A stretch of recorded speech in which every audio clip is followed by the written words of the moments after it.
कि मसीह यीशु ने फरमाया कि अंगूर का हकीकी दरख्त मैं हूँ। पर वाइन यार्ड में है, बहुत ज़बरदस्त अंगूर लगे हुए हैं। आप देख सकते हैं ये रेड ग्रेप्स हैं, जो कि पुर्तगाल में एक बहुत ही ज़बरदस्त किस्म की वैरायटी है, बहुत ही टेस्टी ग्रेप्स हैं। और आज हम इसी बारे में सीखेंगे पास्टर रूबन से कि इसका क्या मतलब है या किस तरह से हमें इसे अपनी ज़िंदगियों में लेना चाहिए। तो पास्टर साहब, आप हमें इस बारे में बताएं। वचन में जिस तरह जॉन चैप्टर 15 में मसीह यीशु ने फरमाया है। सबको जय मसीह की। प्रभु का धन्यवाद देते हैं हमको अपने एक बार फिर इकट्ठा हो करके हम इस विषय को, प्रभु के वचन को मनन करने के लिए हमको एक अच्छा एग्जाम्पल मिला है। हम एक वाइन यार्ड में हैं, बहुत अच्छा इधर में चारों तरफ फल लगे हुए हैं, बहुत अच्छा पूरा एक अच्छा नेचुरल ब्यूटी हमको देखने को मिल रही है इधर। तो हम देखते हैं कि प्रभु के वचन रसूल की इंजील उसका 15 अध्याय उसकी 1 आयत से मैं पहले पढ़ता हूँ, इसको हम समझते हैं। सच्ची दाखलता मैं हूँ और मेरा पिता किसान है।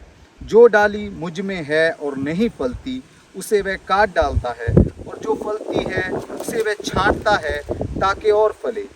तुम तो उस वचन के कारण जो मैंने तुमसे कहा था शुद्ध हो चुके हो। तुम मुझ में बने रहो और मैं तुम में। जैसे डाली यदि दाखलता में बनी ना रहे तो अपने आप से फल नहीं सकती, वैसे ही यदि तुम मुझ में ना बने रहो तो फल नहीं दे सकते। हम प्रभु के वचन में से देखते हैं, प्रभु यीशु दाखलता में हूँ।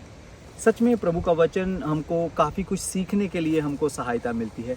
आप लोग आज इस बारी को हरी भरी देख रहे हैं, लेकिन जब सर्वप्रथम हमने इस बारी को देखा तो ये बारी जैसे ऐसे हरी भरी है ऐसे नहीं थी। क्योंकि जब इसका सीज़न ख़त्म हो जाता है तो जो किसान होता है वो इस बारी को अच्छी तरह से देखता है, और जो एक्स्ट्रा ब्रांचेस होती है उस ब्रांचेस को काट डाला जाता है।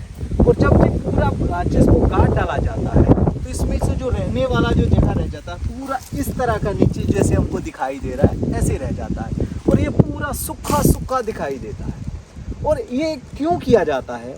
क्योंकि जब एक जो किसान होता है उसको मालूम है अगर इसकी एक्स्ट्रा ब्रांचेस को काटा नहीं गया तो आगे को जो इसका पोषण है जो सारा फ्रूट पे नहीं बल्कि ब्रांचेस पे ही चला जाएगा। इसलिए प्रभु के वचन को हम पढ़ते हैं, जो टहनी मुझ में रहती है और अच्छा फल देती है, मेरा पिता बागवान पिता उसको छांटता है। छांटा क्यों जाता है? लेकिन दूसरी तरफ हम पढ़ते हैं कि जो टहनी मुझ में रहती है और फल नहीं देती, मेरा पिता उसको काट डालता है। काट डालना एक अलग सिखाने के लिए विषय है, लेकिन इधर में हम देख रहे हैं प्रभु का वचन कहता है मेरा पिता जो टहनी फल देती है उसको छांटता है। हम देखेंगे इसका अर्थ क्या है।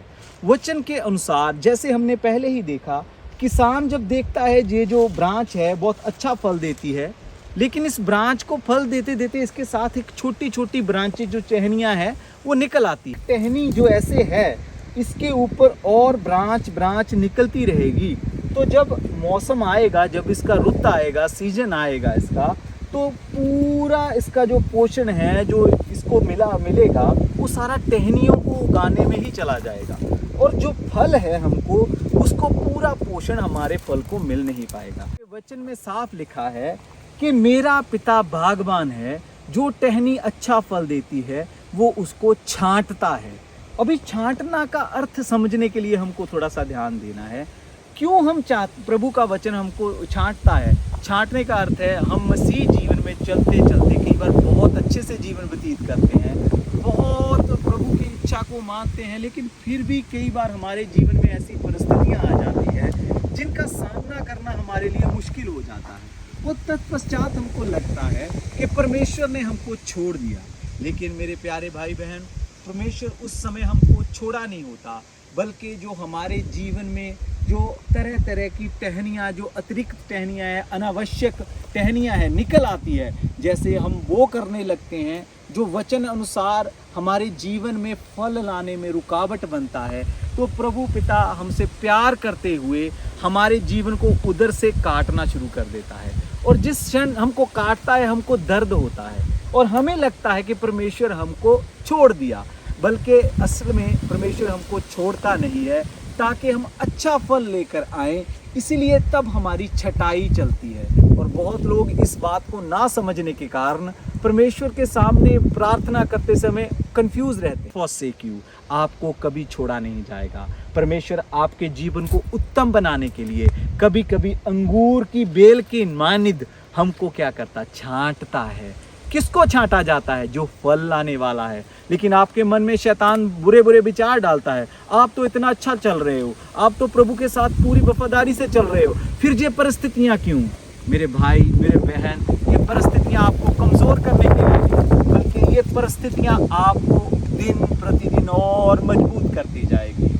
समय आएगा, आप देखेंगे हमारा रिमोट कंट्रोल हमारे परमेश्वर के हाथ में है। जब वो सेटिंग करके पूरी तरह हमको उगाड़ कर खड़ा करेगा, तो प्रभु के वचन अनुसार हम फलवंत होंगे और हमारा फल प्रकट होगा।